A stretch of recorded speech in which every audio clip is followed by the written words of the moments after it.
زینب کے نورے اپن جو سیب پر فدا ہوئے، اس تمسینے میں مر گئے، ماں سے جدا ہوئے، خیمے میں لائے دونوں کی لاشیں، یہ کہتے شاہ زینب تمہارے لال بھی ہم پر فدا ہوئے۔ بنتے بطول کہتی تھی تھامے دل و جگر، میں خوش ہوں تم جو ماموں پہ اپنے فدا ہوئے۔ صلوات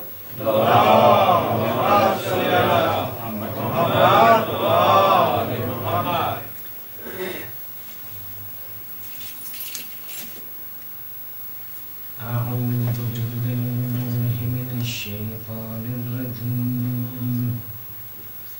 بسم الله الرحمن الرحيم.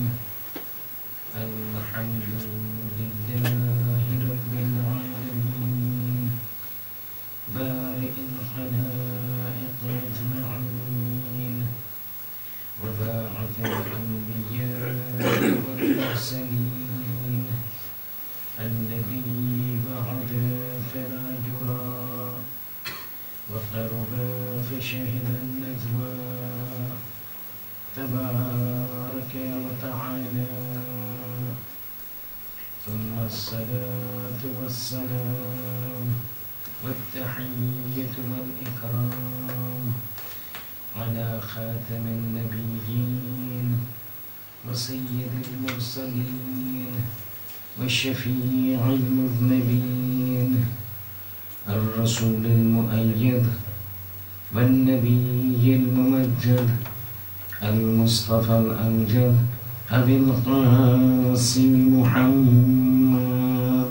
اللهم صل على محمد وآل محمد وعلى آله الطيبين الطاهرين المعصومين المظلومين، لا سيما على الإمام المنتظر وحجة الله الثاني عشر ابن العسكري المنتظر، ولعنة الله على أعدائهم أجمعين من الآن إلى قيام يوم الدين.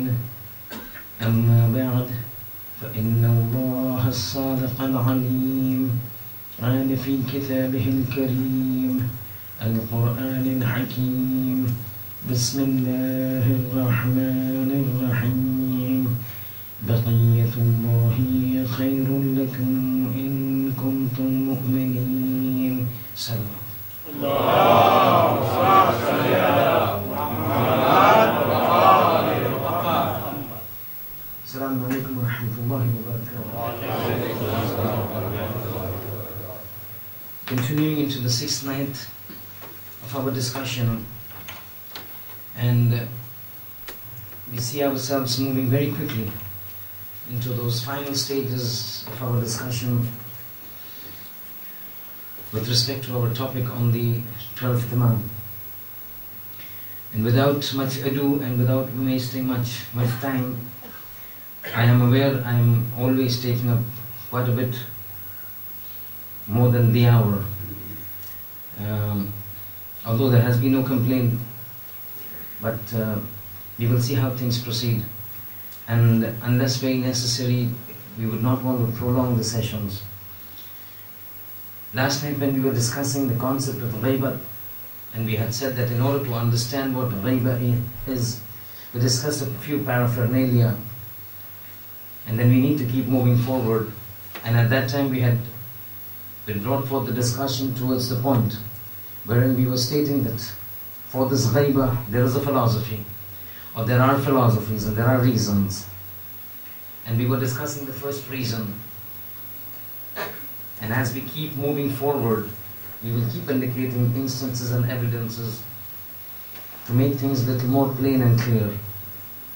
And at that time we had said that there was one reason with respect to man and the creation of God in this ghaiba of the 12th Imam, which was the imtihan of man, you and me.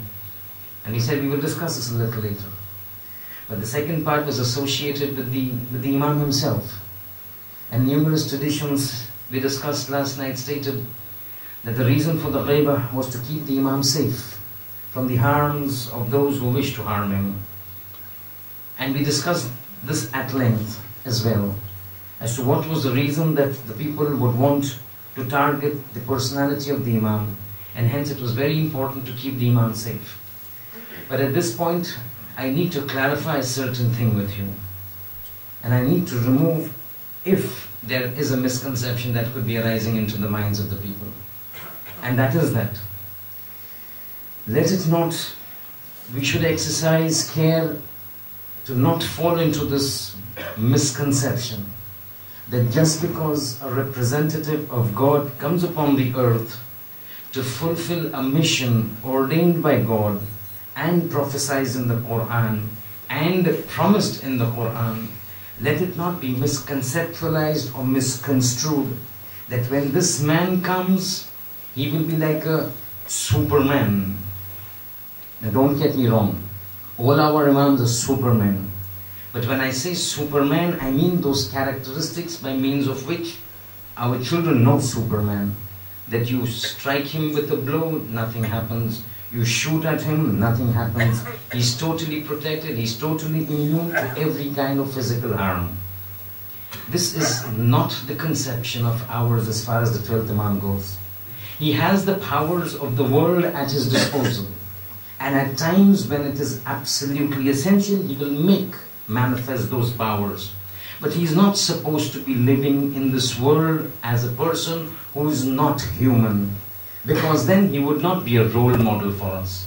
If there was anybody who was the most deserving to be a superhuman, that no sword slices into his body, no pain afflicts him, no hunger afflicts him, no tiredness or fatigue afflicts him, that personality would have had to be the Holy Prophet. But even the Holy Prophet never had this. He would fall sick, he would be injured, he would feel pain, he would feel tiredness, he would feel fatigue, he would feel hungry. These are part of his process of being a model for mankind while being human. And that is why it was asked, when people would ask the Holy Prophet, why is it that you, a human being, has been selected by Allah subhanahu wa ta'ala to be the model for man? Why is it that angels have not come as representatives of God?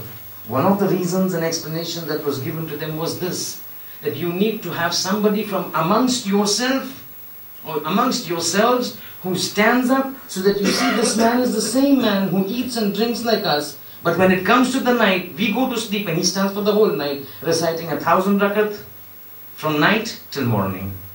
So while we work, he works. But whilst we sleep, he prays to God. That's where his modelness comes up. That's where his being an idol comes up. That's where his becoming a role model comes up.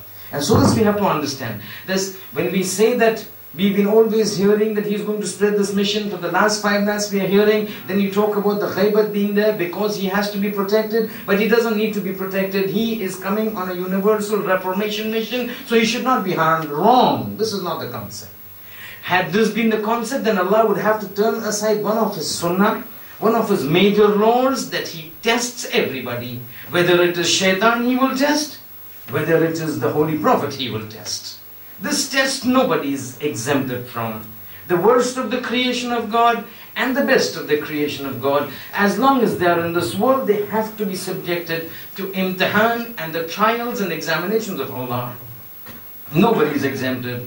Surely also not the 12th Imam. So when he comes, he will face his problems, and he will face his anxieties, and he will face his pressures.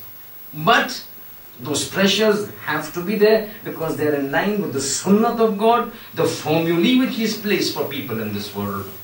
And hence we've got this, that even in the olden times, we had prophets who were mu'ayyad, who were helped by Allah subhanahu wa ta'ala. But there were times when God would not intervene to protect them from every Tom, Dick and Harry thing that they would face. To such an extent that we've got traditions which says that Bani Israel, one of the most recalcitrant and one of the most stubborn of the communities created by God.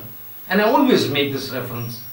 They were one of those communities, the Bani Israel, who were graced with the maximum favors by Allah subhanahu wa ta'ala. But this community was also that community that was the most disobedient of all communities of Allah subhanahu wa ta'ala. This community, Bani Israel, tradition says, Quran says, that when there would come a Rasul to them, وَإِذَا جَاءَهُمْ رَسُولٌ لَا تَحْوَى بِهِ أَنفُسُهُمْ فَرِيقًا يُكَذَّبُوا وَفَرِيقًا يَقْتُلُونَ. That when prophets would come to them and speak about things, talk about things, do amr bil ma'roof, do nahi anil munkar, about things that they would not become happy with, fariqan, a group of them, kadhabu, they would deny, reject, outright, you're lying, you're a liar. Wa fariqan yaqtulun, and the group of them they would kill.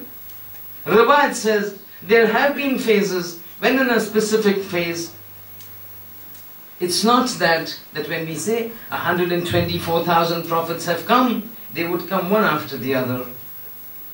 It's not that way. When we say, we teach our children in the madrasa that we have 124,000 prophets. It's not that way that one went, then the second comes. And the second came, and the third comes. And one after the other. No. There were instances that at times there were prophets that were spread across the region at one time. But all of them did not have the Sharia. They would propagate the Sharia of the most senior of the prophets that were prevalent at that time. And the prime example of this being two prophets that were held together. They were together. One was Hadrat Ibrahim, the Sahib Sharia. He was the Sahib Sharia. And the second, close to him, in a region, in a vicinity close by where Hadrat Ibrahim was living, was Hadrat Lut alayhi salam. And if you remember, Quran says, that we descended the punishment of God upon the Qawm of Lut because of sodomy, because of homosexuality. At that time, on the night prior to the descent of the adhab on the Qawm of Lut, certain angels go to visit Ibrahim and inform him, Ya Rasulullah, ordainment of God has come. That region will now be submerged in the punishment of Allah. Whatever that punishment is. We know afterwards what took place. But these people are telling, the punishment of Allah is going to come into that region. He's going to pound that region. He's going to obliterate that region because of the punishment. So, Hazrat Ibrahim asks, which region are you talking about? So they say, Fulan region, which is beside the place where you're staying. So all of a sudden, as a question mark, he's saying, but you're going to destroy that region, but in that there is Lut over there, my brother. So the angels say, we know that Hazrat Lut is over there. And we will make arrangements for him to escape. But the others will be killed. So this shows that while Hazrat Ibrahim was there, simultaneous and contemporaneous to him, there was also Hazrat Lut. And this is what was there. At a time there would be numerous prophets doing the tabligh, but all of them doing the tabligh of the main one. Over here, Hazrat Lut was doing the tabligh of the Sharia of Hazrat Ibrahim alayhi salam. In this case, when we say that جَاءَهُمْ رَسُولٌ لَا تَحْوَى بِهِ أَنفُسُهُمْ فَرِيقًا كَذَّبُوا وَفَرِيقًا يَقْتُلُونَ, they would reject a few of the prophets. Some of them they would kill. Riwayat says, there was this period, one day, this Bani Israel got so exasperated with these prophets that were doing Amr bil Ma'ruf and Nahy anil Munkar, that Riwayat says, from Tulu'ul Fajr till Tulu'ul Subh. Tulu'ul Fajr till Tulu'ul Shams. That means from dawn till daylight, from dawn till sunrise, which is basically an hour 10 minutes, an hour 15 minutes. Within this period, they killed 70 prophets of God. The Bani Israel, within this period of an hour and a half, killed 70 prophets of God. And when they broke out, they went about their business as if nothing happened. Allah subhanahu wa ta'ala did not interfere. This is part of His sunnah. In this world, He will let things go until they go absolutely wrong, or as per His maslahat, He needs to come into intervention and action. Similarly, that is too far, even close by, you will find things taking place with our Holy Prophet, the best of the creation of God, which is our belief, the most perfect man created by God, which is our belief, the most high-ranking personality ever to be created by God amongst all His creations. the Holy Prophet. That is our belief. A time comes when he is being made, he is sent to exile, he is boycotted, he is ostracized, he is completely sent out into Shi'a Abi Talib.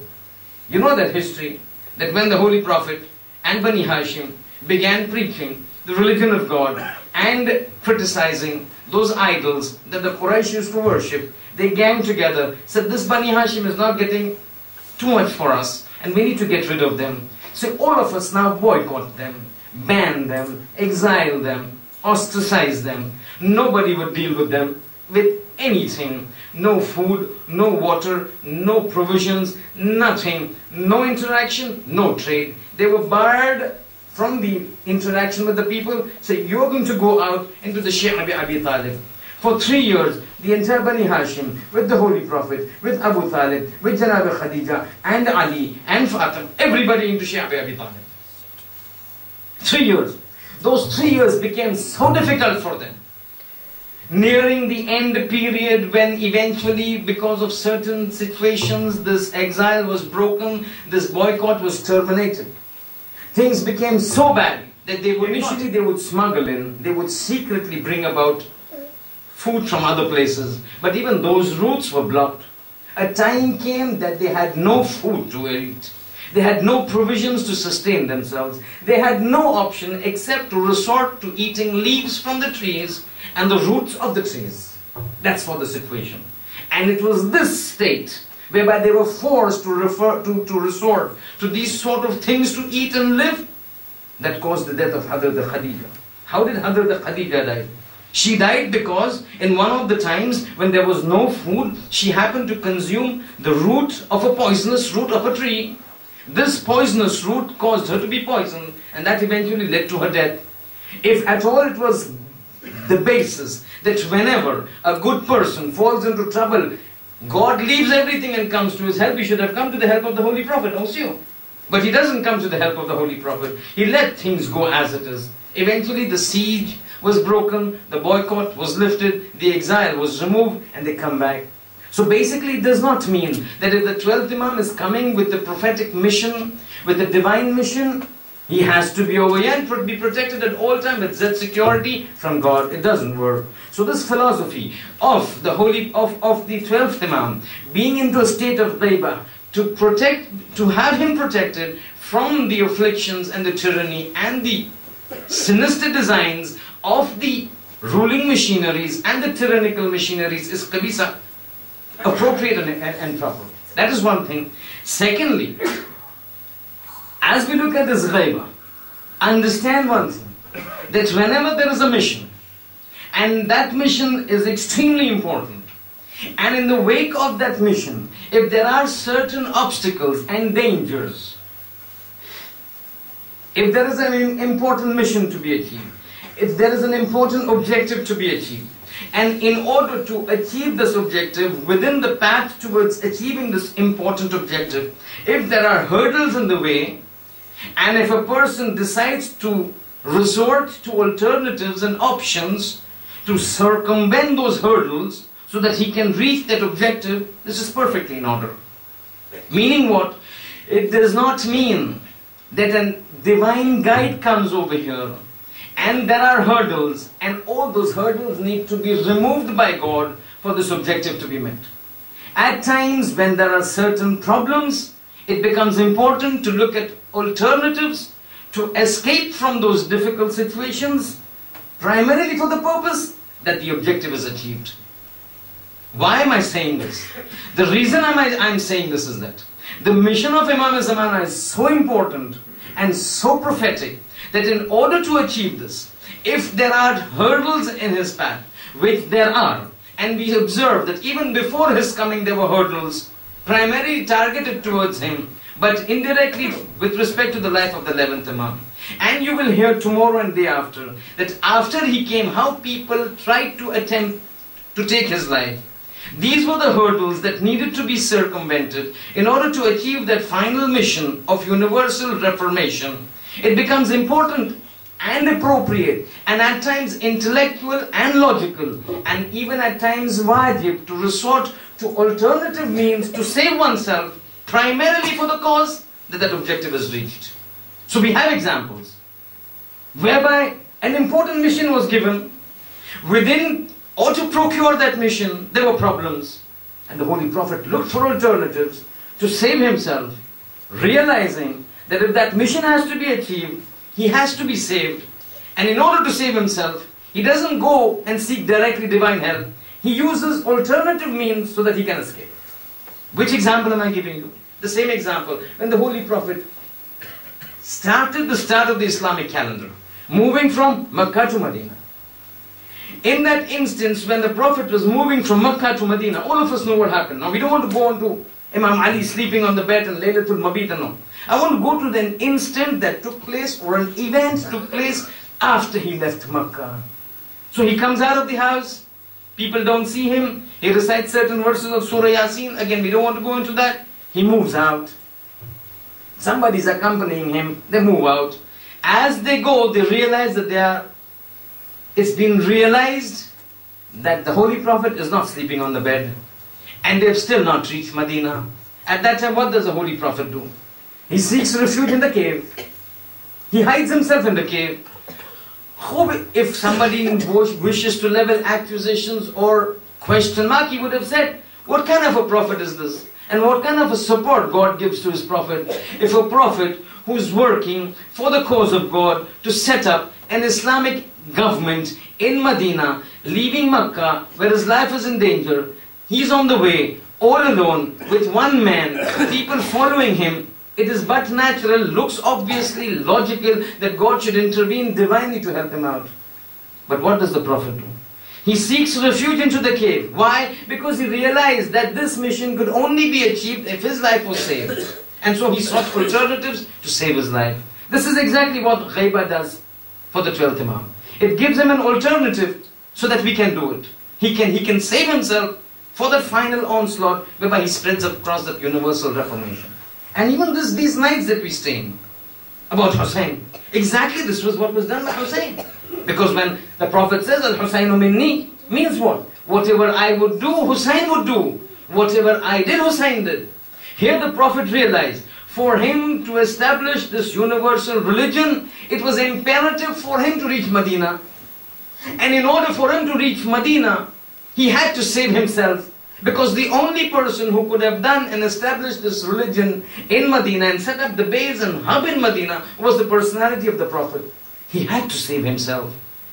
Understand, our Imams, our Prophets were never scared of dying. Martyrdom was in their blood, because that is the maximum rank that a person can achieve.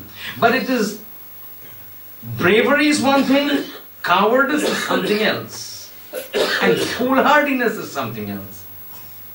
Say, fools rush in where angels fear to tread. They would always be willing to die for the cause of Islam, but not at any time they can harry time. They would select the time when they would want to die, when it would make maximum impact. Similarly, like what the Holy Prophet did, Hussein did. What happened at the time of Hajj, when he started from Makkah? His intention was to do Hajj. But he realized mercenaries and assassins sent by Yazid had come into the entire entourage of the Hajis, under the garb of Hajis. And he realized, if he were to be killed now, that mission of Karbala would be left unfulfilled.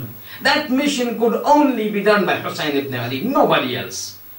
That mission was so important. The blood that needed to be shed had to be the blood of a Masoom. A Ghair Masoom, however lofty the rank was, would never have brought about the Karbala that we know it. It had to be the blood of a Masoom, an infallible, a Hujjat of God. So what does he do? He comes out of Hajj, he changes his niyam, he comes out of Hajj, goes to Kufa. Why? If he was a representative of God, should God not have protected him? But no, there's for acquiring a certain objective and reaching a certain mission, people need to look at alternatives, and hence we understand the philosophy of Ghaibah as far as saving the life of the 12th Imam is concerned. But there is another philosophy to this. We need to understand this, because on the basis of these platforms, you will understand several events that will now unfurl in the Ghaibat al-Sughra and the Ghaibat al-Kubra, and how things lead up to the time when the Imam will reappear. The second idea that comes out in the philosophy is that at times, in order to achieve certain objectives, the fulfillment of those objectives requires certain parameters. In the absence of those parameters, you will never find that objective being fulfilled. Certain things are required for a mission to be successful. If those parameters are not there, that mission will not be successful. Let me give you an example. One example that you see is the first Imam. When the first Imam, the Holy Prophet passes away, as soon as the Holy Prophet passes away, the entire Ummah splits up into two groups. A major group and a minor group. The major group runs to find out who is the next leader. The minor group holds themselves back so that they can finish up the formalities of the burial of the Holy Prophet. After that is done, while this is being done, that was being done. When this is accomplished, that is accomplished. And suddenly a new leader comes to the fore, who is very different from what the Holy Prophet had openly clarified 2 months ago in Ghadir. At that time it was so easy for Ali to pick out his sword and wage a war. It would be a civil war, but he could not do it. He acquiesced to the fact that his right was usurped, was taken. People would come and tell him, Abul Hassan, this is your right. On innumerable occasions you've seen what the Prophet has said. أنا مدينة العلم علي بابها أنت مني بمنزلة هارون من موسى. You are to me like Musa is to Harun. أنا وعلي من شجرة واحد علي and Mia from the same tree. أنا وعلي من نور واحد علي and Mia from the same nur. XYZ. This is your right. Eventually, before going, he said, Man kuntu mawlahu fahada aliyun mawla. You need to stand up. And Imam says, I cannot stand up. I cannot stand up. Give me people and I will fight. Right now to fight means to get killed. And to get killed now, my mission will not be solved. I will not achieve my purpose. It's not that I don't want to die. It's not that I don't want to be martyred. My desire for martyr starts from Badr. From the time Badr took place, I've been praying to God, give me shahada. It's not that I'm fearful of dying. But dying needs to yield results. Dying needs to give fruits. I just don't want to die in an absolute majority of enemies with 5 people with me. And this is what tradition says. ارتد الناس بعد رسول الله إلا خمس. Tradition says, after the Holy Prophet, everybody left Ali.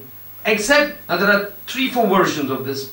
ارتد الناس, people turned away from Ali بعد رسول الله, after the Holy Prophet. إلا خمس, some tradition says, only 5 people remained with Ali. Some tradition says, إلا سبعة, 7 people remained with Ali. Whatever. Numbers were too short, were too few for Ali to stand up. He would have been killed. There is no doubt about it. Just as he was killed now, he was a human. We're not talking about his original creation. Whatever his original creation, God has sent him as a human. He has to live, he has to die. He would have been killed. There was no doubt about it. But the killing in Masjid al-Kufa was a different killing. It is remembered up to today. There, if he had stood up, it would have just finished off as a man rising up to gain power who was overpowered by the people in power. Finished. The whole Ali saga would have finished off. So I'm not scared of dying. But I don't want to die when my death will not yield any results. I don't have people to fight. If I were to fight now, I'm surely going to be killed. It's not going to serve the cause of Islam. So you see, for certain missions, you need certain parameters. You need certain things to move around. And if it so assumes that the mission is so important that those parameters are not fulfilled, then the person in command takes a decision to defer the movement so that those parameters come around whereby those objectives can be achieved, like Imam Ali did. He realized the time was not right for him to stand up. If he stood up, either there would be a civil war or he would be killed. The purpose would not be served, so he held himself back. How many years? 25 years. The 3 Khulafa passed away. The first Khalifa, the second Khalifa, the third Khalifa. After 25 years of deferring his mission, after the death of the Holy Prophet, he now gains control of the Khilafat, where he is now establishing the rule of equality and peace. 25 years he moved himself back. And this is something that you even seen in today's corporate world. That when you want to launch a product and the circumstances change, then the launch of that product differs. And I'm speaking very, very shortly. Superstorm Sandy, and I talk because this is an example because I follow these things very closely. Google was supposed to come out with launch its new tablet, which was manufactured by LG, the Nexus 4. And I remember very clearly, because just around the time of Superstorm Sandy, a few days before I was in New York, at that time Google was made an announcement in Manhattan at 10 o'clock on Monday morning. It was going to launch a media event whereby it would launch this LG Nexus 4. On Friday or on Saturday, they changed it. Why? Because they realized landfall of Superstorm Sandy was supposed to be taking place on Monday. And they realized if they had that media event, it would just go haywire. Nobody would turn up. That launch would go poof. It would just fizzle out. So what they do, they come out with a communique. Because of this, we're changing our program until a further announcement. Keep safe and dry. The corporate world also behaves when they find parameters are not conducive to the success of a certain launch, they change it. And this is exactly what the 12th Imam would do. When he comes, right now, one of the reasons that the Imam is not coming, one of the reasons, it's a very clear reason. One of the reasons that is not coming, traditions have clearly stated, that he doesn't have support. And don't look at the 800 numbers of Peterborough Jamaat. It doesn't work. He wants a certain number of people. 1/3 of what Peterborough is. He doesn't have them. Traditions clearly say, if he doesn't get them, he's not going to come. One of the reasons of this ghaibat is asam. We may clamor over here, Allahumma ajjil li waliyyik al-faraj. Oh Allah, hasten the reappearance of the 12th Imam. The 12th Imam coming for what? Are the parameters ready for him to take his mission forward? Or are we ready to accept him? And if he comes, are we of that stature and rank and refinement that he would accept us? If those parameters are not there, just as Google deferred their launch, which is a minuscule launch of a minuscule product of a limited time scale, this is a universal reformation of peace and equality. If things don't work out, there is no going to be haste. There is going to be no haste. Till those things don't work out as a jigsaw puzzle, when the last piece of that jigsaw puzzle fits in and the command of God will come, the Dhul-Fiqar will rise before him and says, hold me now, O Hujjat of God, the time has come. But again, that is again the time of the whole. Just a trailer, a preview. This is exactly what it is. It is much appropriate, intelligent and logical to defer it. And this is deferred. He doesn't have the people now. Listen to this incident. To understand, when we say he doesn't have the people, he really doesn't have the people. Sitting over here reciting Dua Nutbah is not enough. Sitting over here and crying out for Imam Zaman is not enough. What he looks into the heart, not into the demeanor. Listen to this. Why I say this to you?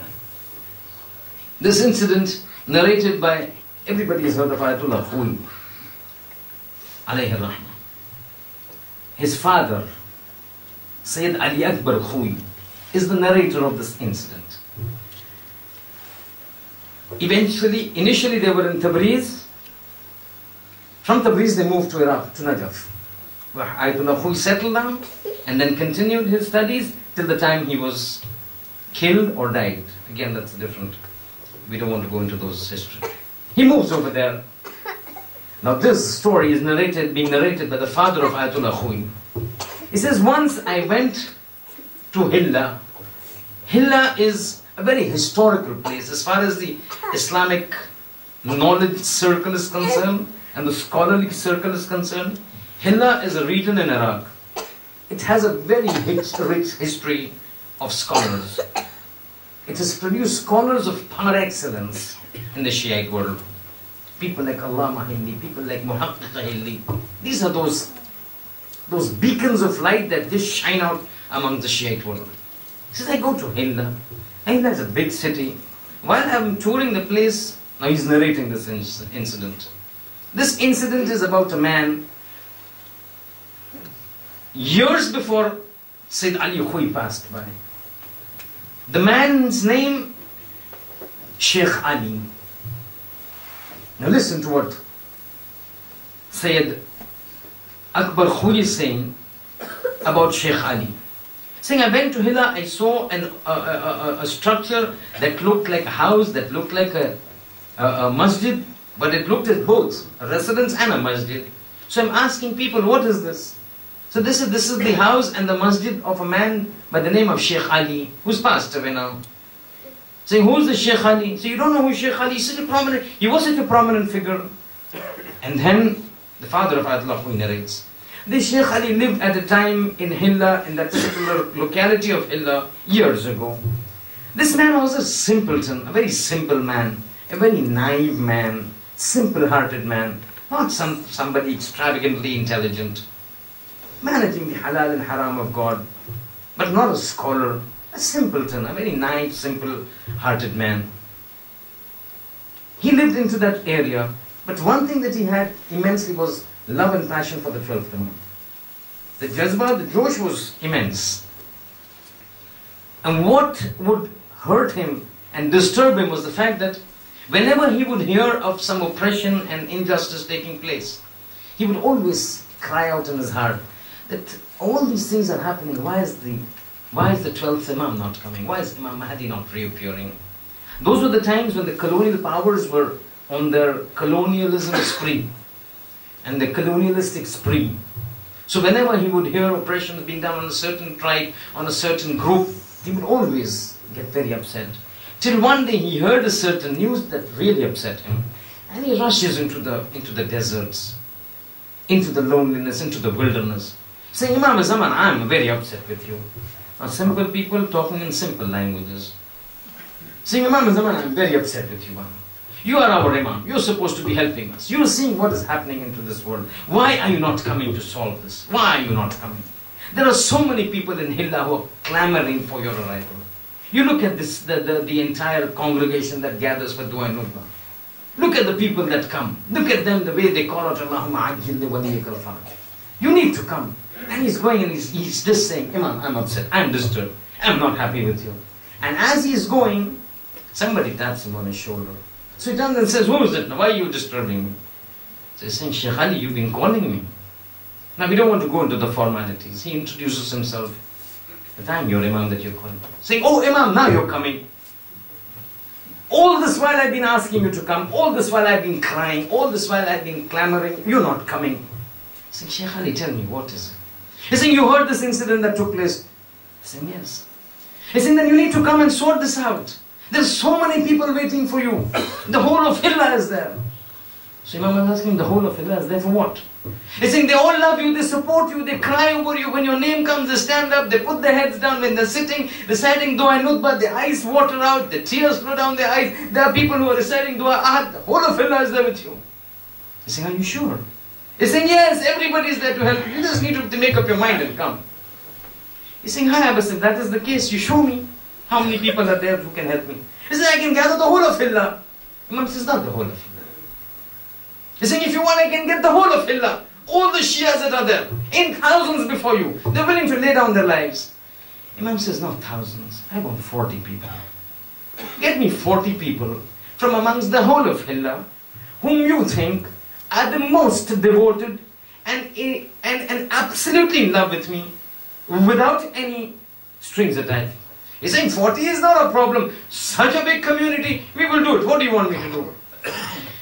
He's saying next Thursday night, Shab-e Jummah, on the top of your house there's a terrace. He's saying yes. He's saying understand what you say is true. Maybe. But listen to what I have to say. In my opinion, if you were to ask me as the Imam, there are only two people in the entire of Hilla at this current time that you're talking who have absolutely khalis and sincere love towards me. One is you, Sheikh Ali, and the second is that Fulan butcher in that Fulan locality of Hilla. Saying, Ajab Imam, you're talking bana. saying, I'm not trying to denounce you, I'm not trying to prove you wrong. But I know so many people are there. You may be Imam, yes, I know it, and I'm not denying it. But I'm seeing so many people. Imam says, hi Abbas. Our meeting next Thursday night, Shabi Jummah. Saying, what do you want me to do, Imam? He says, gather 40 people. And then, tell them to come into your courtyard, your sahan, your veranda, whatever, outside your house. He said, fine, done. Imam says, one more thing. Call that butcher also along. He's saying, done. He said, one more thing. Gather some sheep and take them to the roof of your house. Keep them there. This is a very common incident. You must have definitely heard about it. But just to understand how things work and parameters when they're not in place, missions need to be deferred till an appropriate time that everything falls into place. So, he says, fine, he didn't understand. Okay, I can understand them being called. Okay, the butcher and me, because according to him we are the most sincere in our love. But sheep on top of the terrace? But he said, I will arrange for it. He goes making the announcement. The 12th Imam Mahdi will be coming, and he wants to see certain people. Now he starts taking stock. So many people in Hilla, thousands of people. I have to select 40.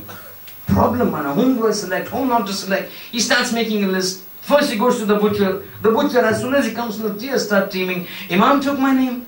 Imam said, I am a sincere servant. Tell me, how can I help you? Say, we have to prepare this list, man. Say, hi, let's sit together. Let's say, okay, this person, this person. Eventually they make a list of 40 people. Once they make the list of 40 people, they visit them. Say, look, you've been called, huh? You need to come. Imam is coming. Oh, Imam is coming. Inshallah, we'll be there. Shabi Jummah, we'll be there at your place. What do we have to do? So you come over there, then I will tell you what to do. 40 people, Shabi Jummah comes. They gather together in the courtyard. All reciting du'as, this, that, whatever. All of a sudden, all of them see, as they're sitting, now all those arrangements done, the sheep are on top, the butcher has come, Sheikh Ali is there, these 40 people are there, all of a sudden they see a bright light descending from the sky. And the environment and the situation was such bawaqar that they immediately realized this is the arrival of the 12th Imam. Imam comes onto the terrace, they're on the ground, and they don't see him, but they know that the events that took place, that this is Imam is coming. All of a sudden, a sound is heard, oh butcher, come on top. So everybody is waiting down, the butcher comes on top. When the butcher comes on top, everybody sees the butcher going on top. And they're all looking on top, what is happening? Are we getting some du'as? Are we getting some money, what, something? You go to Ayat Sistan, you expect rings, right? That's what our thinkings are, material. Something coming from Imam. All of a sudden, when that man goes on top, after formalities, he kisses the Imam's head, falls at his feet, and those exhibitions of love and deference. Imam says, pick up one of the sheep and slaughter it. But slaughter it near the drainage pipe. Now, in the olden days, even now, you have these drainage pipes to accumulate the water when it rains and drain it outside. So there was this drainage pipe. So he tells them cut the sheep near this drainage pipe. As they cut the sheep, the blood flows down. So now the people are looking on top to find out what is happening, something coming from top, Imam flying down or what. Suddenly they see blood coming down.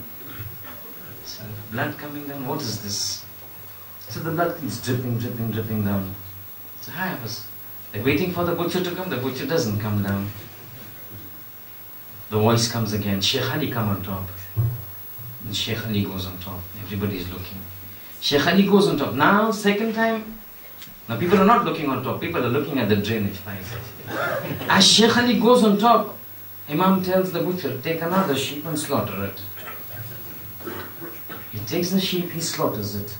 Again the blood starts dripping. Now there's a problem. So first that butcher went, he does not come down, blood comes out. Now Sheikh Ali goes, he does not come down, blood comes down. Everybody is worried, they're looking at each other. What is happening? Imam is calling. Instead of addressing us, instead of giving a khutbah, some majlis, some joke, something, Fatiha, nothing. This blood is coming. All of a sudden, they hear a voice. Now, anyone from amongst you, come one by one.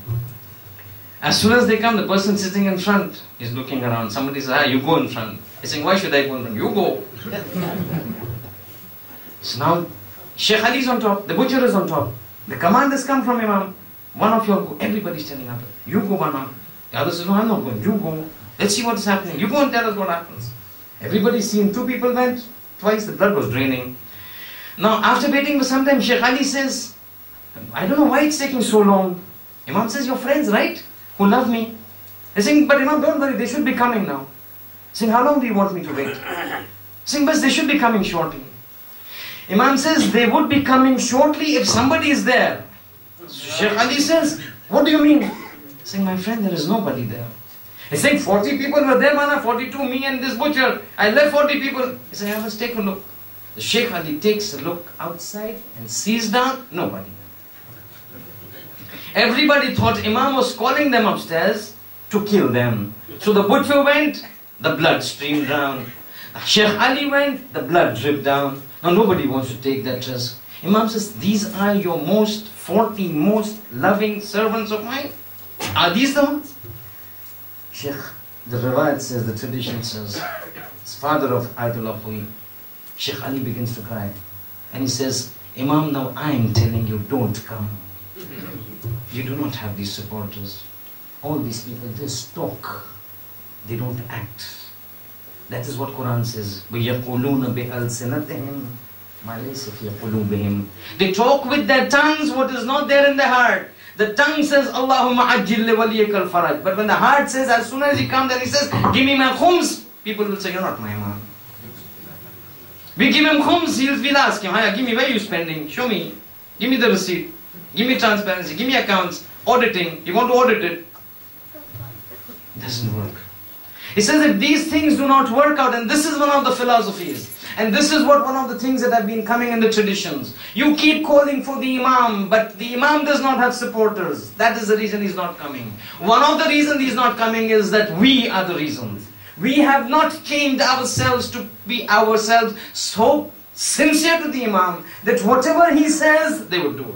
And one of the characteristics of those 313 people, I discussed last year, one of the characteristics of those 313 people who would be there at the time when the Imam comes is that whatever the Imam says, the riwayat says, they would be more obedient to the Imam than a slave is to its master. Whatever the Imam says, no questions asked. Not like us that Aga says something and we say, can you prove it to us from the Quran? Can hardly recite the Quran. You want to know which fatwa is there derived from the Quran. Ajab this is at times. And this is specifically many times. You say you have to keep the beard. Is it there in the Quran? My friend, what do you know about the Quran? That you want to know where in the Quran it is said to keep a beard. Where it is there in the Quran that you have to music is haram. What do you know about the Quran? You can hardly recite the Quran properly with talaffuz. You want to ask about what the music is. But this is exactly what it is. This is what it is. Till the time that environment is not ready. जब तक वो माहौल और वो शराइत फराहम ना होगे, तब तक इमाम ज़ोर नहीं करेंगे. और ज़ुहूर का कि सबसे पहली शर्त ये है, और इमाम के साथ और इमाम के साथियों में शामिल होने की सबसे पहली शर्त ये है कि इमाम जो कहे बेदून चूनो चरा, इंसान उसकी इत्तबा करे. और ये खुसूसियत है. One of the main criteria. इमाम से अगर तो हमारे साथ आना है तो सबसे पहली शर्त कुछ ना पूछो हमारे लिए. हम जो कहें आंख बंद करके करो. क्योंकि तुम्हारे में इतनी अक्ल नहीं. मैं इमाम हूं, गैब जानता हूं, मुझे पता है क्या करना है. मेरा रहनुमा खुदा है, तुम क्यों मुझसे पूछ रहे हो? और इसी वजह से कहा जाता है कि ये जो गैबत का जो अरसा है, हमारे लिए इसके जरिए से खुदा हमारा इम्तिहान लेता है. मगर ये वही चीज है कि खुद इमाम का इम्तिहान है. कैसे? क्योंकि इमाम देख रहे हैं दुनिया में जो जुल्म होता है, और इमाम जानते हैं कि वो ये जुल्म का खात्मा कर सकते हैं, और इमाम जानते हैं कि इमाम की मोहब्बत हमारे तरफ उसी रिवायत के जेर नजर में बात कर रहा हूं. वो 8वें इमाम के रिवायत कि जिसमें मैंने बताया कि एक बहुत ही मुफस्सल फेहरिस्त है इमाम ने बयान की कि इमाम कैसे होता है. उस वक्त इमाम बयान करते कि एक इमाम की मोहब्बत उसकी उम्मत के साथ इतनी होती है कि एक माँ की जितने अपने बच्चे के साथ होती है उससे कहीं ज्यादा इमाम हमको प्यार करते हैं. यानी माँ जितना अपने बच्चे को प्यार करती है, ममता जो है, ये हाइट ऑफ ایموشنز ہوتا ہے، رائٹ؟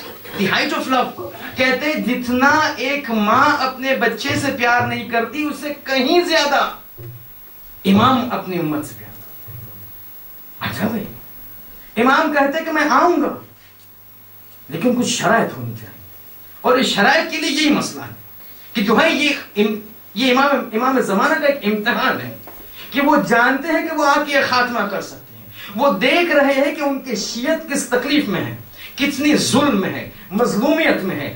ہر جگہ جو ہے ان کا جو ہے ان کے خاتمے کا جو ہے منصوبہ بنایا جاتا ہے، مگر نہیں آ سکتے کیونکہ خدا کا حکم نہیں.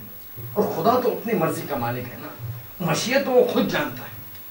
اس کے لیے کہتے ہیں کہ بعض اوقات امام کی حالت بے عین ہی وہ رسول خدا جیسی ہوتی تھی.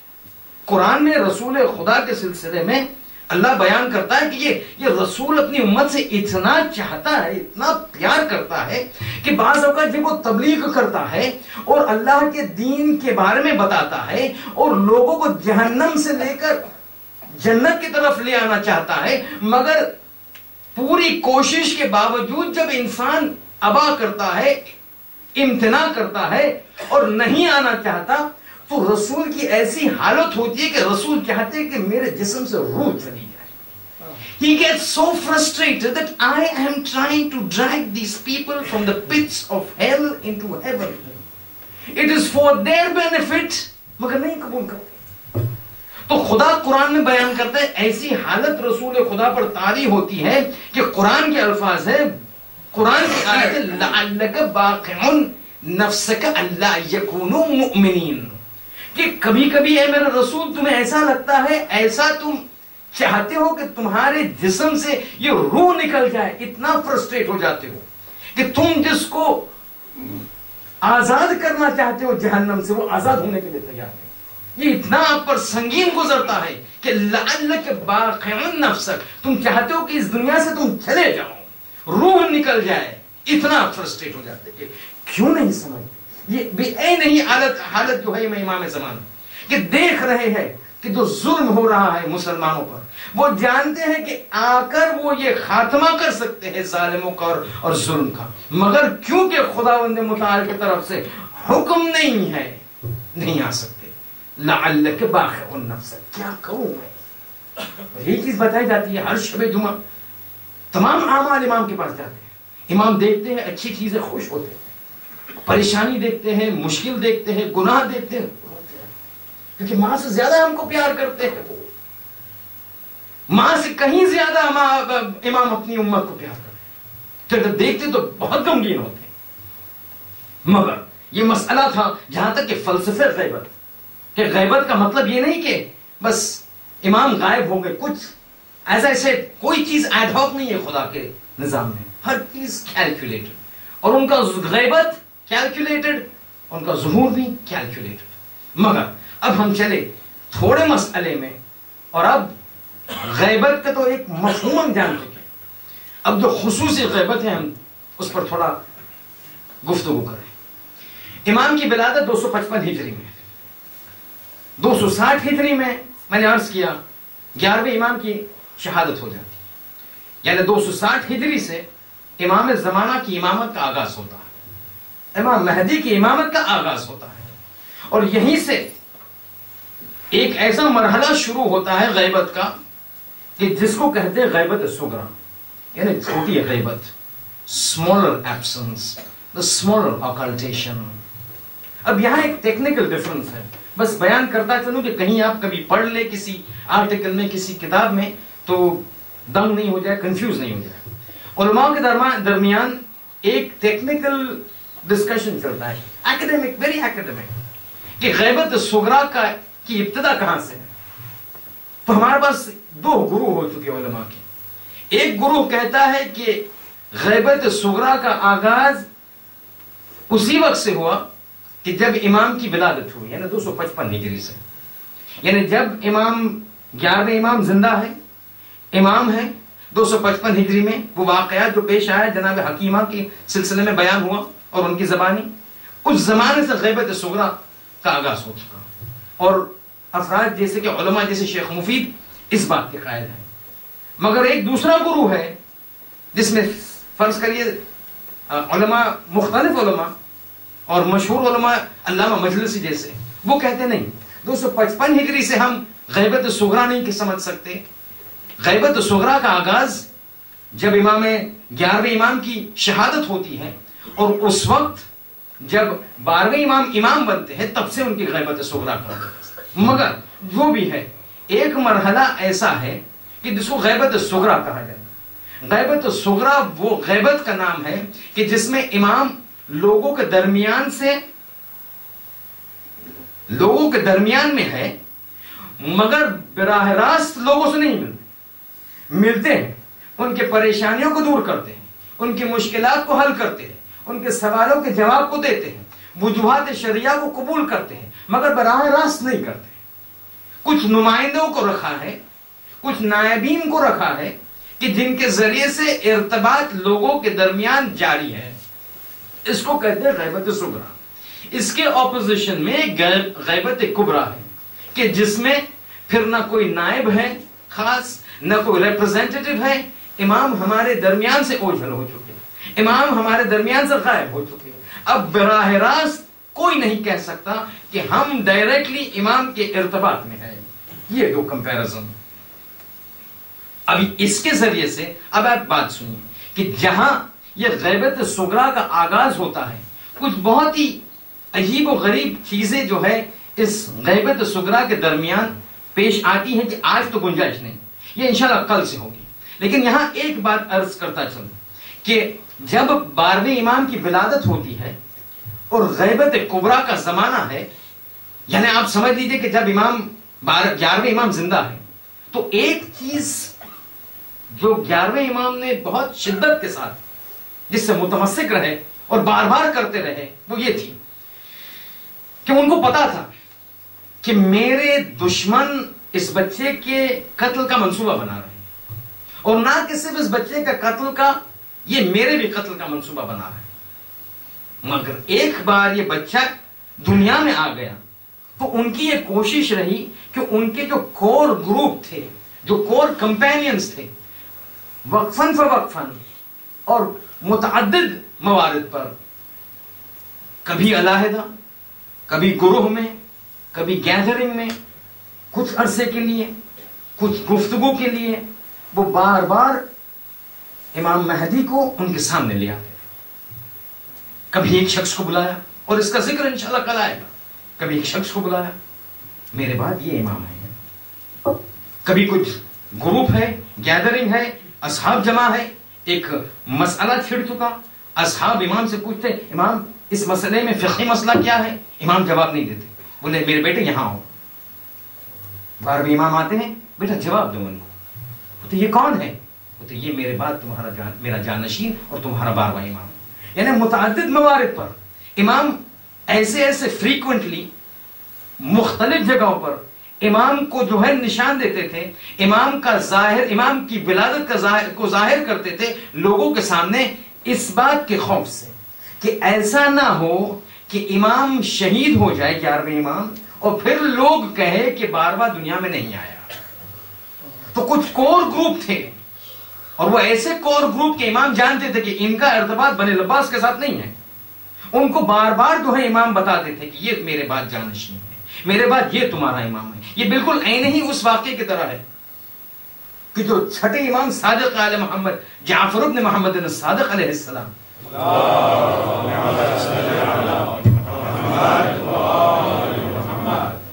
ابھی مسائل کی منزل میں تھوڑی دیری ہے, لیکن یہ بے عین ہی وہی مسئلہ تھا کہ جو چھٹے امام اپنے زمانے میں ایک خصوصی مرحلے اور ایک خصوصی واقعات کے درمیان کرتے تھے.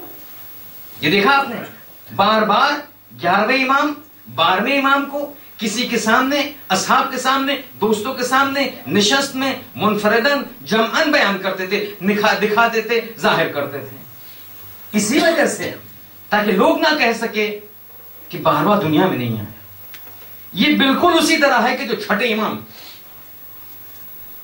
نے پروسیجر اپنایا کبھی اس وقت جب حضرت اسماعیل کا انتقال ہوا. جب حضرت اسماعیل,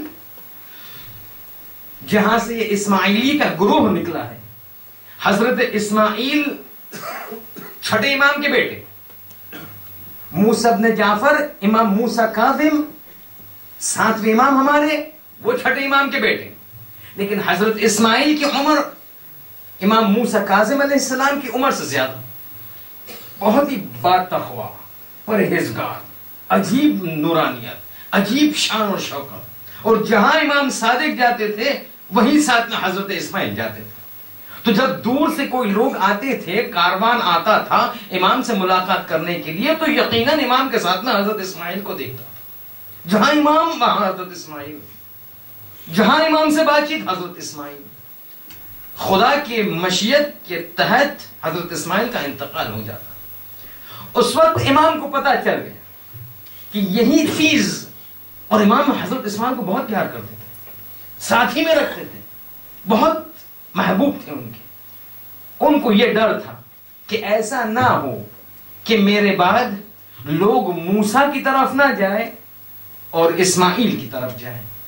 اب عقیدہ تشیع میں یہ ہے کہ ایک وقت 2 امام نہیں ہو سکتے. ایک وقت 2 امام نہیں ہو سکتے. تو اگر حسن ہے اور علی ہے تو حسن امام نہیں ہوگے.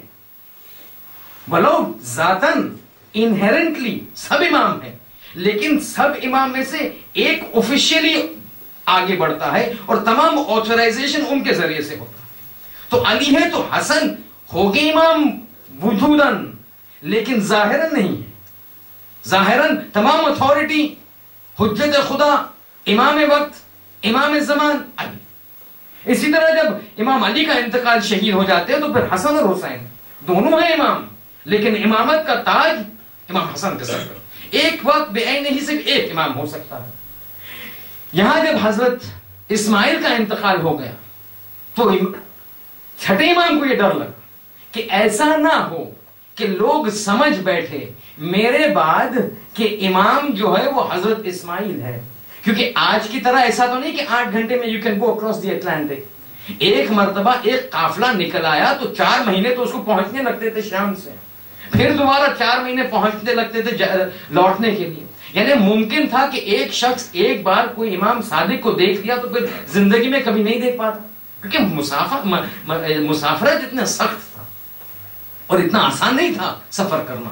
تو ایک بار کوئی دیکھ لیا تو دیکھ لیا امام صادق کے ساتھ حضرت اسماعیل. تو امام کو یہ ڈر تھا کہ اگر جو میں کچھ کام نہ کروں تو یہ شبہ باقی رہے گا کہ میرے انتقال کے بعد لوگ اسماعیل کو امام سمجھ بیٹھیں گے اور یہ پورا جو کارواں ہے وہ ڈائیورٹ ہو جائے گا. تو جب حضرت اسماعیل کی دفن کا وقت آیا تو بالکل جیسے 11ویں امام کرتے، بار بار امام کو دکھانا، بار بار ان کو بلانا، بار بار اپنے گروہ میں اپنے خاص افراد کو جو ہے معرفی کروانا. یہ بے عین نہیں لیکن ایک دوسرے انداز سے 6ٹھے امام کا. جب قافلہ نکلا حضرت اسماعیل کا قبرستان میں لے جانے کے لیے تو 3 جگہوں پر، اور یہ پہلے کبھی نہیں ہوا تھا کہ جنازہ لیا جا رہا ہے، سب جا رہے ہیں ساتھ میں، گھر سے نکلے قبرستان کی طرف. اب مستحب ہے کہ جب جنازہ قبرستان کی طرف لے جایا جائے تو 3 مقام پر اس کو رکھا جائے تاکہ جو ہے وہ اس کی فلسفہ کچھ علیحدہ ہے، مگر 3 مرتبہ رکھا جائے. امام نے 3 مرتبہ حضرت اسماعیل کے لاشوں کے جنازے کو رکھا، مگر مستحب یہ تھا کہ صرف رکھ دو، پھر اٹھاؤ، پھر تھوڑی دیر لے جایا جائے، پھر رکھا جائے، پھر اٹھایا جائے، پھر لے 3 مرتبہ کر کے پھر ان کو جنازے کو دفن کے لیے جو ہے وہ مستحب ہے.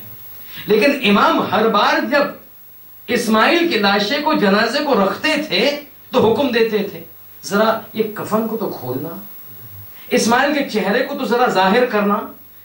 تو صاحب جاتے تھے، کفن کو کھولتے تھے، پھر امام پوچھتے تھے یہ اسماعیل ہے نا؟ کہتے ابن رسول اللہ، ہاں یہ اسماعیل ہے. کہتے یہ میرا بیٹا اسماعیل ہے؟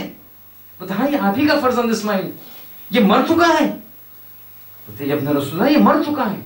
پھر امام آس پاس دیکھتے، اے لوگوں دیکھ لو میرا بیٹا اسماعیل مر چکا ہے. پھر کفن باندھا جاتا، پھر تھوڑی دیر لے جایا جاتا، پھر رکھا جاتا، پھر یہ برنامہ شروع ہوتا تھا، کفن کو کھولا جاتا تھا، بے عین ہی سوال کیا جاتا تھا مر چکا ہے، یہ میرا بیٹا ہے، اسماعیل ہے، اے لوگوں دیکھو اسماعیل مر چکا. یہ اس لیے کہ he wanted to offset and nullify because he was preempting that people would come and say that after امام صادق علیہ السلام جو امام ہے وہ اسماعیل ہے. تو بتانا چاہ رہے تھے کہ میری حیاتی میں اسماعیل کا انتقال ہو گیا تو وہ امام بن ہی نہیں سکتا. میرے بعد پھر وہ میرا بیٹا جو زندہ ہے وہ امام بنے گا, یعنی 7واں امام. یعنی ایک منصوبہ, ایک اسٹریٹجی تھی ان کی, ایک پلان تھا. مگر یہی پلان کو چلانے کے لیے وہاں ایک مشن آنے والا ہے, جیسے کہ میں نے پہلے بتایا. لیکن کربلا کا جو واقعہ ہے اس میں ایک چیز جو عجیب و غریب نظر آتی ہے وہ یہ ہے کہ عام طور پر جب جنگ ہوتی ہے تو ایک اسپیشل کیٹیگری کے لوگ جنگ میں شامل ہوتے ہیں, ایک اسپیشل کیٹیگری, اور وہ تو جنگجو. لیکن کہاں دیکھا گیا ہے ایک ایسی جنگ کہ جہاں ایک 65 سال کا حبیب ابن مظاہر تو ہے, لیکن ساتھ 10-11 سال کے چھوٹے محمد. عجب کارنامہ ہے یہ کربلا کا. یعنی ایک مختصر تعداد لوگوں کی, جس میں خواتین, بچے, بوڑھے, ایک ایسا انقلاب لاتے ہیں کہ کائنات کو ہلا کر. اس کا مبنا کیا ہے پتہ ہے؟ حب خدا, خلوص خدا.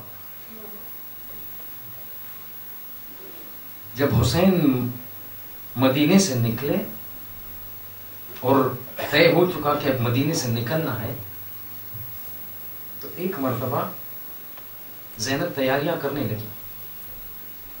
لیکن زینب جانتی ہے نا, عالمہ غیر معلمہ ہے, فقہ کے مسائل کو تو بخوبی جانتی ہے. جانتی ہے کہ ایک عورت اپنے شوہر کی اجازت بغیر گھر سے باہر نہیں نکلتی. یہ پریشانی کا مسئلہ. زینب کو اگر حسین کے ساتھ جانا ہے تو عبداللہ کی اجازت لینا ضروری, شوہر کی اجازت لینا ضروری. کون شوہر؟ عبداللہ. کون عبداللہ؟ جعفر طیار کے بیٹے, علی کی بیٹی زینب, جعفر طیار کے بیٹے عبداللہ. روایت بتاتی ہے, علماء فرماتے ہیں کہ زینب ایک مرتبہ عبداللہ کے کمرے میں وارد ہوئی. اب جناب عبداللہ بہت ضعیف تھے, بہت ضعیف, آنکھوں کی روشنی بہت کم ہو چکی تھی, تقریباً نابینا تھے, بیماری کی حالت میں تھے. کمرے میں وارد ہوتی ہے, جناب عبداللہ بستر پر لیٹے ہیں, سر تکیے پر ہے, آنکھیں بند ہیں. اب اجازت مانگنی ہے زینب کو, حسین سے تو جدا نہیں رہ سکتی نا. ایک مرتبہ وارد ہوتی ہے, اب کچھ کہنا چاہتی ہے کہ علماء فرماتے کہ کچھ ذہن میں خطور ہوا اور اچانک زینب نے اپنے بالوں کو کھول دیا. دیکھیے گھر کا واقعہ ہے, زوجہ اپنے زوج کے سامنے بالوں کو کھول دیا اور ہاتھ جوڑ کر کھڑی رہی. پھر کہا یہ اپنا عم, اے میرے چچا کے بیٹے, کچھ کہنے آئی ہوں. تو ایک مرتبہ جناب عبداللہ آنکھ کھولتے ہیں اور دم رہ جاتے ہیں. زینب کھلے بال, ہاتھوں کو جوڑے سامنے کھڑی. کہتی شہزادی یہ کیا حالت ہے؟ کہتے ہیں میرا بھیا حسین جا رہا ہے. یہ اب نام میرے چچا کے بیٹے, میرا بھائی حسین جا رہا ہے, اور میں ہاتھ جوڑ کے بالوں کو کھول کے آپ کے سامنے گزارش کرنے آئی ہوں کہ مجھے میرے بھائی سے جدا ہونے نہ دیجیے, کیونکہ زینب بھائی کے علاوہ نہیں رہ سکتی. اب عبداللہ کہتے جو حالت تھی زینب کی اور جو حساب سے جس طریقے سے وہ بات کر رہی تھی, مجھے احساس ہوا کہ اگر میں زینب سے کہہ دوں کہ زینب تمہیں نہیں جانا تو بس اسی وقت زینب کی روح جسم سے پرواز کر دے. ہاتھوں کو جوڑا, کہا شہزادی میں تصور نہیں کر سکتا کہ آپ کو رو, آپ کا ٹھکانہ حسین کے ساتھ ہے, آپ میری پرواہ نہ کریں. یہ سننا تھا. ایک مرتبہ ایک مسرت کی خوشی, ایک مسرت, ایک مسکان زینب کی صورت پہ پٹھا گئی. ایک مرتبہ جانے کی تیاری ہو گئی. اب جو ہے زینب کو سواری میں بیٹھنا ہے, اب سب تیاریاں ہو گئی, سب کو بیٹھا چکے کہ ایک مرتبہ زینب خیمے سے باہر نکلی. ارے جیسے گھر سے باہر نکلی، جیسے زینب گھر سے باہر نکلی، ایک ہلچل مچ گئی، ایک ہلچل مچ گئی. وہاں سے علی اکبر دوڑتے ہوئے ہماری کا پردے کو ہٹایا. یہاں سے عباس تیزی سے گئے، ایک زانوں کو زمین پر رکھا. وہاں سے جیسے زینب نکلی، حسین بیٹھے تھے، کھڑے ہو گئے. حسین جلدی سے چلتے ہوئے زینب کے پاس گئے، زینب کے ہاتھ کو تھاما، سواری کی طرف لے گئے. ایک مرتبہ عباس جھکے ہوئے ہے، ایک زانو زمین پر ہے. زینب نے ایک پیر عباس کے زانو پر رکھا، ایک ہاتھ حسین کے کاندھے پر رکھا. ارے شہزادی سوار ہو رہی ہے نا، شہزادی سوار ہو رہی ہے. ایک مرتبہ زینب بیٹھی سواری میں کہ ایک آواز آئی، ارے زینب ذرا رک جاؤ. زینب نے مڑ کر دیکھا تو کیا دیکھا، ارے کمر پکڑے ہوئے عبداللہ بن جعفر باہر نکل. کہتا زینب تم جا تو رہی ہو مگر کچھ چیز بھول چکی تم. کہتا ابن عم میرے چچا کے بیٹے کیا بھول چکی؟ کہا ارے تم نے اون و محمد کو بھول گئی، اون و محمد کو بھول چکی. جب کوئی حسین پر مصیبت آ جائے تو اون کو میرے طرف سے قربان کر دینا اور محمد کو اپنے طرف سے قربان کر دینا. زینب جاتی ہو تو ایک شرط پر جاؤ کہ اون و محمد کو ساتھ لے جاؤ. ارے کہاں دیکھا گیا ہے ایسا نمونہ کہ ایک بوڑھا باپ اپنی زوجہ کو 2 ننھے بچے بھیج رہا ہو قربانی کے لیے. یہ کربلا کے علاوہ کہیں نظر نہیں آتا اور یہ خاندان اہل بیت کے علاوہ کہیں نظر نہیں آتا. ایک مرتبہ قافلہ نکلا مدینے سے مکہ اور مکے سے روانہ ہو گیا کربلا. وارد ہوئے کربلا، دن گزرتے گئے، شب عاشور آ گئی. شب عاشور خیام کے منظر ایک عجیب منظر، کیونکہ اب دوسرے دن عاشور ہے. سب کو پتا ہے جنگ ہونے والی، سب کو پتا ہے شہادت نصیب ہونے والی ہے. فہرست امام گنا چکے، فہرست امام پڑھا چکے، شمارش ہو چکی. ایک مرتبہ ہر خیمے میں ایک عجیب کیفیت، ہر ماں اپنے بچے کے ساتھ، اپنے بیٹے کے ساتھ، اپنی بیٹیوں کے ساتھ ایک عجیب ولولے بڑھا رہی ہے، گفتگو کر رہی ہے. یہاں زینب اپنے خیمے میں اون محمد کے ساتھ ہے. بیٹو یاد رکھنا تم جعفر طیار کے پوتو ہو، تم حیدر کرار کے نواسو ہو. کل جنگ میں کوئی کوتا ہی نہ ہونے پائے ورنہ میں اپنا دودھ نہ بخشوں گی. تو بچوں نے ہاتھ جوڑ کر کہا اماں کل صبح ہونے دیجئے، پھر دیکھیے ہم اون اور محمد کس طرح کا جنگ کرتے ہیں. اور صبح نمودار ہوئی اور جنگ چھڑ گئی. جیسے جیسے شہیدیں آنے لگے، لاشاں آنے لگے، بار بار اور محمد مامو حسین کے پاس جاتے تھے.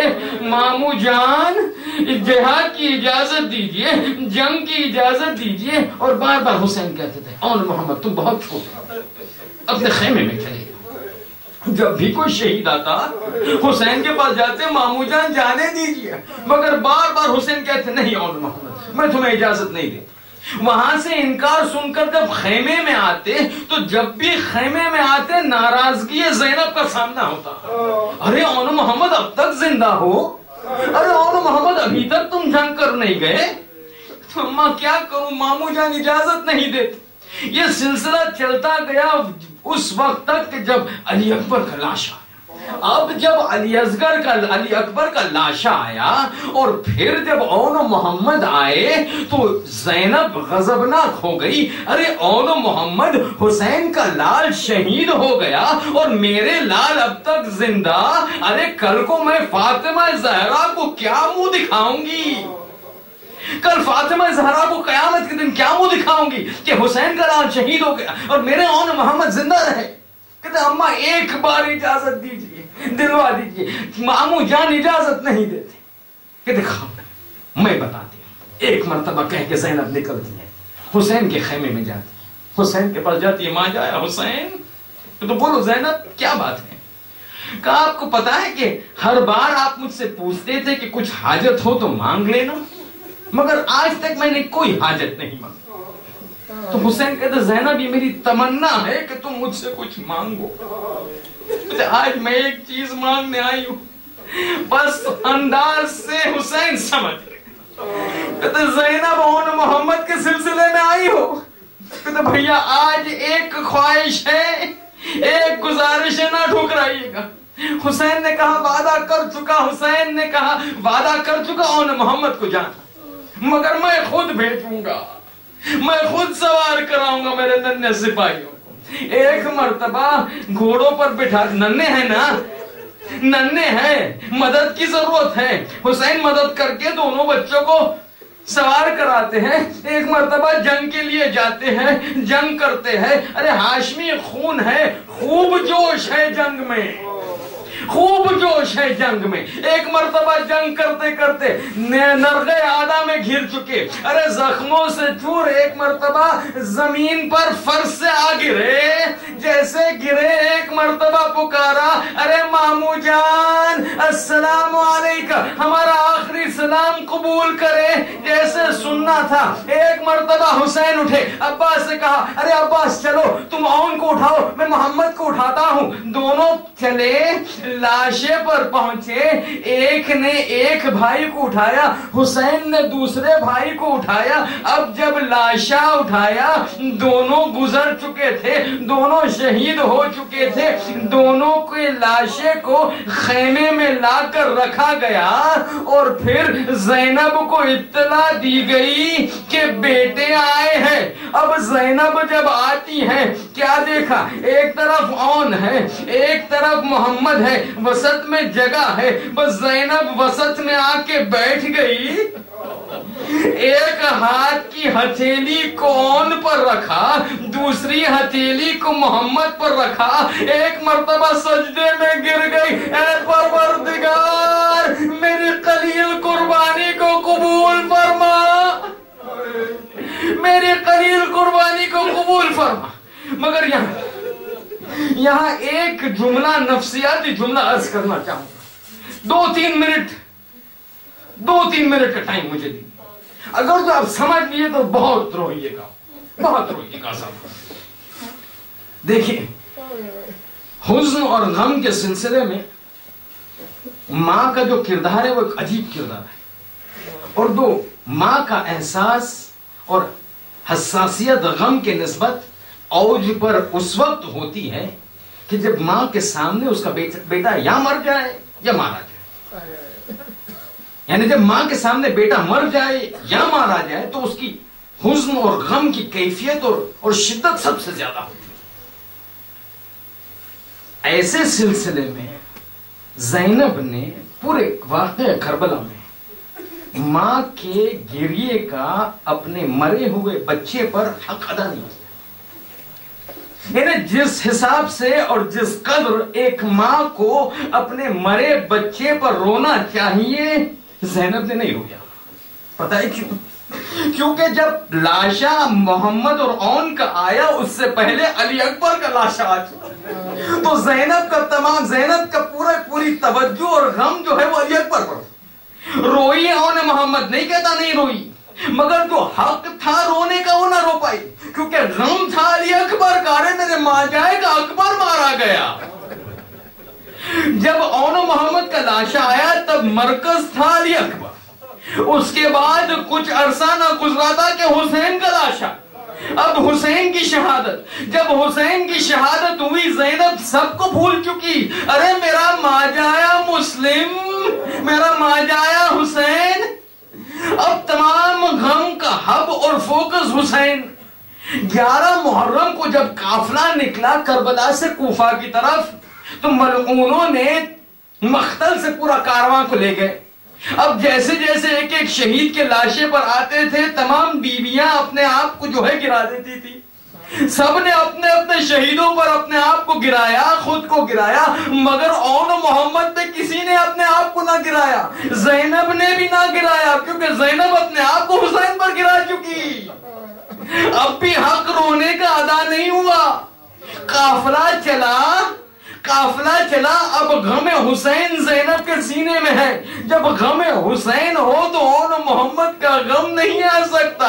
ایک مرتبہ قافلہ نکلا کوفے سے ہوتے ہوئے شام. اب شام میں جب گیا تو ایک اور پریشانی, ایک اور غم. ارے سکینہ بنت الحسین اب بھی جو ہے وہ اون محمد پر کما حق نہ رو پائی.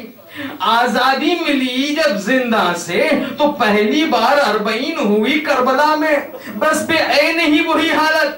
جب پورا قافلہ مدینے جانے سے پہلے کربلا گیا تو سب بیبیاں اپنے اپنے مرحوم اپنے اپنے شہیدوں کے قبر پر گراتی تھی. اس وقت بھی اون محمد کے قبروں پر کوئی نہ تھا کیونکہ زینب حسین کے پاس تھی. اب آپ سمجھ رہے ہیں نا میں کیا کہہ رہا ہوں. جس طرح زینب کو اون محمد پر رونا ہے کما حق نہ رو پائی.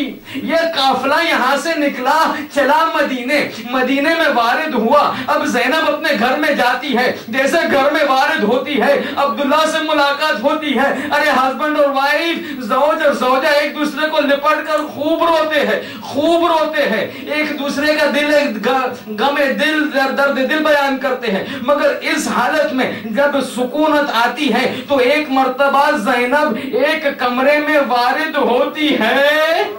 اب جیسے کمرے میں وارد ہوئی کیا دیکھا؟ ارے 2 ننھے بستر اور ننھے بستر پر 2 ننھے تکیے. ایک مرتبہ مامتا کا سیلاب پھوٹ پڑا, آنکھوں سے فوارہ جاری ہو گیا, دوڑتی ہوئی بستر پر گرایا, تکیے کو سینے سے لگایا. اے میرے اون, اے میرے محمد, اپنے ماموں کے ساتھ چلے گئے, ماں کو تنہا چھوڑ دیا. ارے بہت یاد آ رہی.